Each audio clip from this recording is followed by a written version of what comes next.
Good morning, everybody. It's Foster. I'm here reporting on the hurricane. It's 7 a.m. in the morning, and the winds are starting finally. I've been waiting for it all night because I've been upset for a long time. The birds are going crazy this morning. They're squawking. The winds are starting, and there's lots of fog out there. I'm a little bit scared of things right now. Here's a picture of the ocean.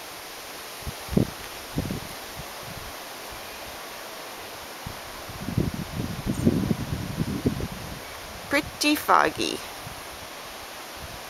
but not a lot of waves.